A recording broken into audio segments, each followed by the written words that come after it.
Ceci est un livre audio autogénéré par Google.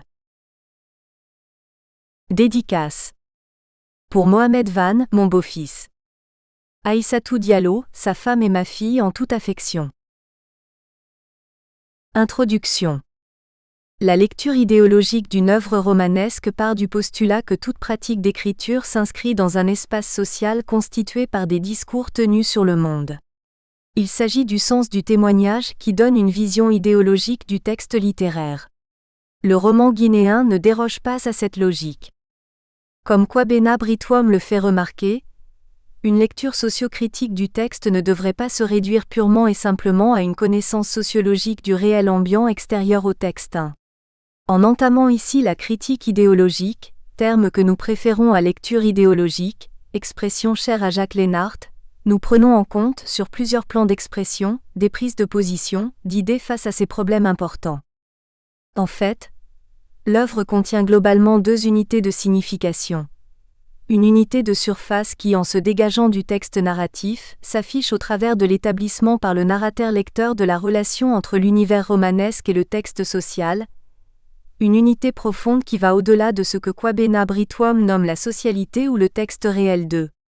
Il s'agit du sens du témoignage qui donne une vision idéologique du texte littéraire.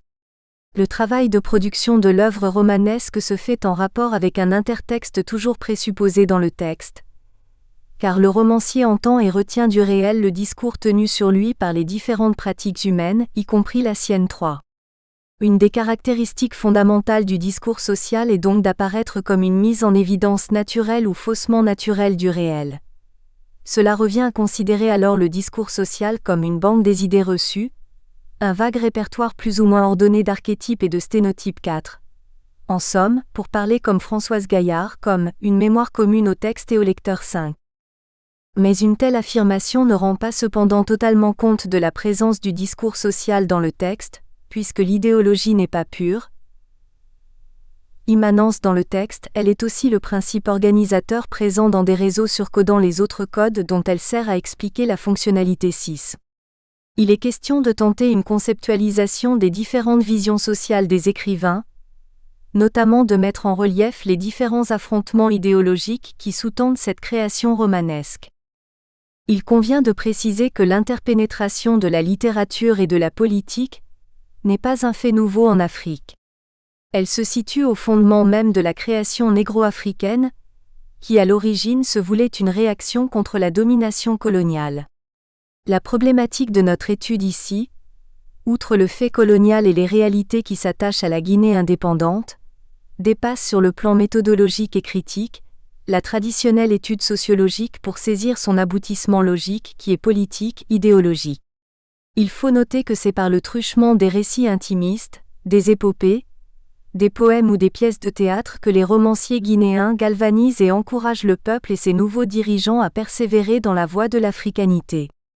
C'est à la suite des bâtardises du pouvoir révolutionnaire que le roman politique ou idéologique apparaît, s'insérant dans l'actualité avec plus de force et de réalisme pour dénoncer les tares d'un régime despotique, la problématique de l'exil et son corollaire, l'absurde et le chaos qui sous-tendent l'existence actuelle, contribuant ainsi à l'orientation du devenir collectif et celui de l'univers. Avant d'étudier la catégorie du roman idéologique dans la littérature guinéenne, il convient d'abord de définir le vocable « idéologie ». Le Larousse la définit comme la science des idées, l'ensemble d'idées propres à un groupe, à une époque et traduisant une situation historique. Il se dégage un sens péjoratif qui est une doctrine qui prône un idéal irréaliste. À son tour, Henri Bénac dégage 4 sens de ce mot forgé par Destutt de Tracy en 1976 à 1978. 7. L'idéologie se présente d'abord comme la science des idées, au sens général des faits de conscience, considérés en elle-même. Elle apparaît ensuite en tant qu'une somme d'idées trop abstraites ou utopiques, sans lien avec la réalité positive. Avec le marxisme, elle s'affiche comme un ensemble systématique d'idées politiques, économiques ou sociales inspirant un gouvernement, un parti, une classe et déterminée en fait par la réalité économique et l'infrastructure. En fin de compte, le mot va désigner tout ensemble systématique d'idées à la base de la morale ou de l'action d'un groupe ou d'un individu. Dans le livre de Jean Servier intitulé L'idéologie 8. On peut également suivre l'évolution du mot à travers les âges, en remontant à l'école de Condillac où il servira à désigner les sciences culturelles sur des bases anthropologiques et expérimentales. Puis, il évolue d'un système considérant les idées prises en elles-mêmes, abstraction faite de toute métaphysique, vers un système d'idées constituant une doctrine politique ou sociale inspirant les actes d'un gouvernement ou d'un parti. Il faut enfin remonter à Voltaire, à Feuerbach et à Karl Marx pour comprendre l'idéologie comme l'imposture d'une classe sociale assurant sa suprématie sur une autre par tout un ensemble de croyances erronées et de préjugés. C'est, affirme Marcel Griaule, une conception du monde et de la place de l'homme dans le monde. Nonobstant cet aréopage de définition, nous situerons à la base de l'idéologie les idées, les hommes dans la confrontation avec eux-mêmes et avec le monde environnant, les croyances, la ligne déterminante dans la gestion des individus et des nations. Car au-delà même de l'histoire, du témoignage sur une société, il existe de nombreux circuits véhiculant des idées, illustrant des prises de position, déterminant le sort des individus, éléments de groupes plus ou moins restreints et placés en face d'un contexte historique singulier. Roland Barthes a dégagé en partie cette dimension de l'idéologie dans le degré zéro de l'écriture. C'est, écrit-il, une écriture dont la fonction n'est plus seulement de communiquer ou d'exprimer, mais d'imposer un au-delà du langage qui est à la fois l'histoire et le parti qu'on y prend neuf. Il ne s'agit plus, comme le suggérait Hippolyte Taine, d'étudier la race, le milieu et le moment pour comprendre l'univers d'une œuvre romanesque, mais de tenir compte des rapports de force et des tensions à l'intérieur de la société pour comprendre les différentes manifestations d'idées qui englobent cet univers. En allant au-delà de la critique sociologique pure, la critique idéologique que nous adoptons dans cette étude s'inspire des travaux de Karl Marx et d'Engels, avec leurs théories reprises par Lénine, et dans le domaine spécifiquement littéraire par H. Lefebvre, le Hongrois Georges Lukács ou Auguste Cornudis. En ce qui nous concerne, nous allons nous servir de cette méthodologie, mais en l'adaptant à la spécificité guinéenne. On sait qu'en Afrique d'après les indépendances, les rapports des forces en présence sont non pas comme en Occident ceux du prolétariat contre la bourgeoisie, mais d'une part celui du pays face à l'ancienne puissance colonisatrice et d'autre part celui du pouvoir en place face au peuple. Dans notre démarche, nous tiendrons aussi compte des problèmes du monde rural face au modernisme. Dans le même processus, il semble primordial de prendre en compte l'insertion des idées, des expressions idéologiques qui transparaissent des œuvres dans la gestion du pays. À l'instar de la critique marxiste, il s'agit d'une vision du monde, qui donne à la création littéraire sa dimension pragmatique. D'après Auguste Cornu, elle doit être orientée essentiellement vers l'action. La critique marxiste se pose comme objet non seulement l'appréciation du contenu d'une œuvre par référence constante au rapport de classe qui la détermine, mais aussi et surtout la contribution à l'élaboration d'œuvres nouvelles tournées vers l'avenir. En tenant compte donc de ces présupposés théoriques, nous partirons d'abord du témoignage social pour aboutir à l'expression idéologique. Il est question de déterminer comment des romanciers tels que Camara Lay, Lamine Camara, Fodé Lamine Touré, Ansoumane Doré, Biram Sakho, Jean-François Alata, Sira Baldé de Labbé, Kesso Bari ou Zeinab Koumansayo Diallo, en présentant des traditions ou des collectivités villageoises, en témoignant de la situation physique ou morale de l'individu, tous sexes confondus, émettent des idées, des prises de position, en somme des idéologies face à ces différentes réalités. On s'intéressera ensuite à l'univers interne des romans pour mettre en lumière l'expression des idéologies en conflit, notamment celle du romancier ou de ses personnages, contre celle de la colonisation. Il s'agit avec Alioum Fantouré, Eladj Alpha Bassia Bari et Tierno Monenembo de revisiter le passé colonial par devoir de mémoire. La même problématique sera abordée ailleurs, mais en sondant cette fois-ci l'univers apocalyptique des romans issus de l'indépendance où l'existence de l'individu n'en est plus une. C'est ici que figurent les grandes œuvres de la création romanesque guinéenne. Il faudra alors témoigner de l'existence de l'homme africain dans un monde qui rythme désormais avec une violence hallucinante, essence d'une politique universelle de l'absurde et du chaos. À travers le théâtre de l'écriture, Saïdou Bokoum et Alioum Fantouré font des réflexions, des prises de position, annoncent des idéologies face à cette réalité existentielle. Chapitre 1 : Le romancier guinéen, face à la tradition et à la modernité. Dans ce chapitre, nous nous proposons d'analyser les idéologies mises en exergue dans les romans face à des positions essentiellement sociales. Il s'agit d'idées sociales nées du choc qu'a constitué la rencontre de l'Afrique profonde avec la civilisation occidentale. C'est dans cette perspective qu'il faut examiner le mysticisme et la philosophie morale malinké tels qu'on les appréhende dans le récit de Camara Leigh, L'Enfant Noir et dans celui plus récent de Lamine Camara, Safrin ou Le Duel au fouet. Il semble que ces deux textes concourent à l'expression réaliste et profonde des traits de l'authenticité malinké. La communauté soso que présente une enfance africaine de Fodé Lamine Touré, vie partagée entre la tradition et la modernité, deux mondes antagonistes qui ne peuvent, semble-t-il, se réconcilier qu'à travers l'éducation du jeune héros. Avec son roman Ce sera à l'ombre et cocotier, Ansoumane Doré, un économiste de renommée internationale, apprend à la jeunesse de sa région natale que dans un contexte de modernité, la fidélité au travail de la terre est l'unique voie qui peut mener au bonheur et à la liberté. Un mysticisme et probité malinké. Parmi les romans guinéens, L'Enfant Noir et Dramous de Camara Leigh, et plus récemment Safrin ou Le Duel au fouet de Lamine Camara remontent aux sources originelles de l'univers malinké, terroir de leurs auteurs respectifs pour en montrer la force mystique et la probité.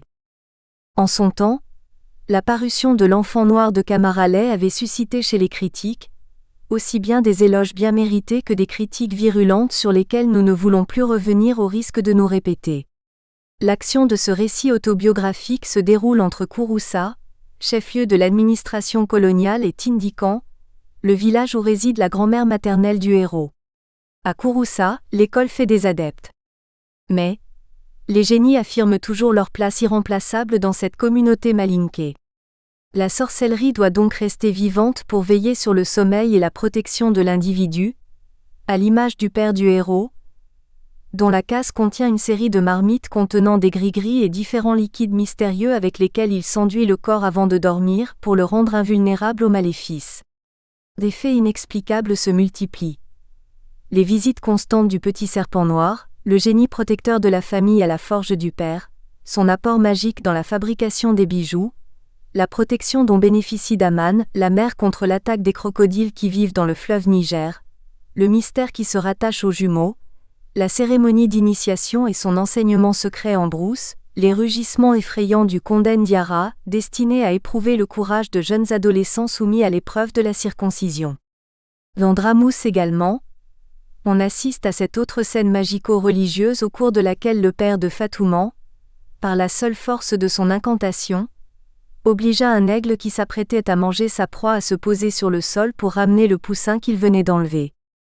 Dans ces deux œuvres romanesques de Camara Leigh, tout concourt à l'expression réaliste et profonde des traits de l'authenticité malinké.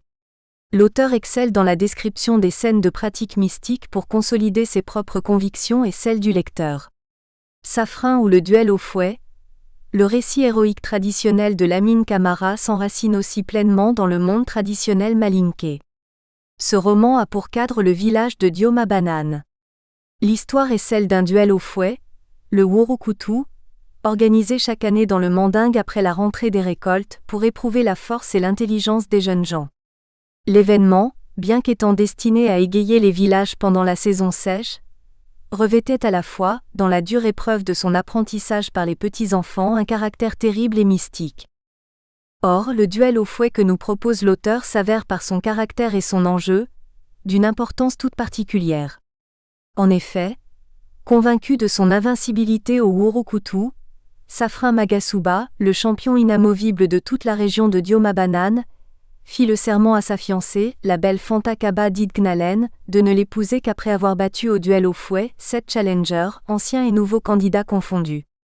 Ce défi qui s'adressait à toute la contrée divise la communauté de Dioma Banane en deux camps opposés et suscite chez tous les jeunes gens du Mandingue la farouche détermination de prendre part à ce qu'ils appelaient la lutte pour l'honneur pour mettre fin à l'arrogance de Dioma Banane. Mais, Safrin demeura invaincu après 6 victoires dont la dernière se termina par la mort tragique du champion de Kouroussa qui succomba à la suite d'une fracture du crâne au niveau de la fontanelle. Page 71. Au 7e combat, il est à son tour sévèrement corrigé par Karikan Keita, le champion de Niani. Ce dernier lui inflige une correction mémorable. C'est à la suite de cette grande humiliation que Safrin fait preuve d'une profonde probité.